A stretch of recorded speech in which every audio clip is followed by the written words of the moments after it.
Rooster Teeth News is brought to you by Sherry's Berries. Go to berries.com for an awesome Valentine's Day gift. Get freshly dipped strawberries for just $19.99 when you click on the microphone and enter code RTNews.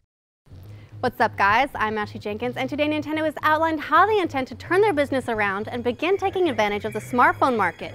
Company president Satoru Iwata admits that the company's been responsible for the failure to engage consumers.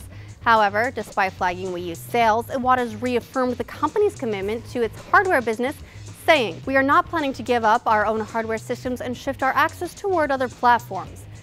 Instead, the company will work on existing offerings in addition to looking at new opportunities." Nintendo legend Shigeru Miyamoto and his software development group are working on entirely new single-player experiences for the console that wouldn't be possible without the gamepad. And they'll also expand the gamepad-centric Wii U library by releasing a selection of DS games on Wii U via Virtual Console. No details yet on when these titles will begin rolling out or how many of them we'll see. The company will also begin developing more games to take advantage of the NFC or near-field communication capabilities of the gamepad. NFC is the same technology that powers the Skylanders series of games and figures and allows the physical items to be read and loaded into the game. And aside from Pokemon Rumble U, it's been largely an unused feature on the Wii U. They intend to announce their new NFC games at E3. Early this summer, Nintendo will also release a system update for Wii U that adds a quick boot option, allowing gamers to bypass the system's main menu and load directly into a game. One of the games you'll be able to quick boot, Mario Kart 8! While there's not a specific date yet, Nintendo has announced that it'll be available in May ahead of E3. As far as their smartphone strategy, well, that's a bit vague. Nintendo will release a dedicated app by the end of the year, but haven't elaborated on what the app will do.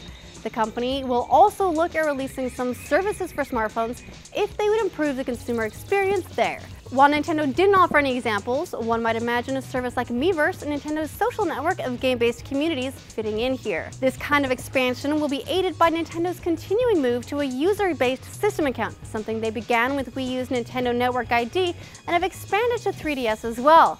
They intend to utilize this as part of their smart device strategy. In a bit of a curveball, Nintendo also intends to move into the health and lifestyle business based on their success with things like Wii Fit and Brain Age. Iwata explains, "We decided to redefine our notion of entertainment as something that improves people's quality of life in enjoyable ways."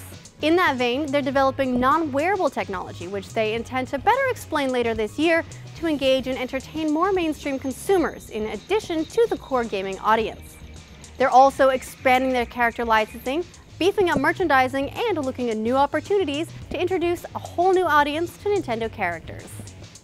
So that's about it for Nintendo, but there are some interesting things going on in the house of Microsoft as well. Specifically, it seems to have sprung a leak. The leak claims that Halo 5 will not be coming this year after all.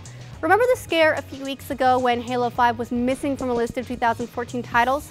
The PR statement in response to that was, "Rest assured, your next Halo journey will begin in 2014. Note that it's careful not to actually say Halo 5. According to the leak, the Halo title coming this year will be Halo 2 Anniversary to follow on the success of Halo's original HD remake. It will release on Xbox One November 11th with full multiplayer from the studio that worked on Halo CE Anniversary and will grant beta access to Halo 5. The leak also claims that a white Xbox One will be released later this year, as well as a 1TB version and Titanfall edition. That Sunset Overdrive and Forza Horizon will launch this fall. The Crackdown 3 will be coming sometime in 2016, and the Quantum Break is due for a holiday release this year. As with anything that's not confirmed, take all of this with a grain of salt. Maybe until March, which is when the leak claims the first major system overhaul for Xbox One will drop. Or, until Microsoft confirms some of this stuff. And that is it for today. Which DS games would you most like to play on your Wii U? I mean, aside from Professor Layton, because that's the obvious choice. Let us know in the comments below. Then check out roosterteeth.com for a new episode of The Patch.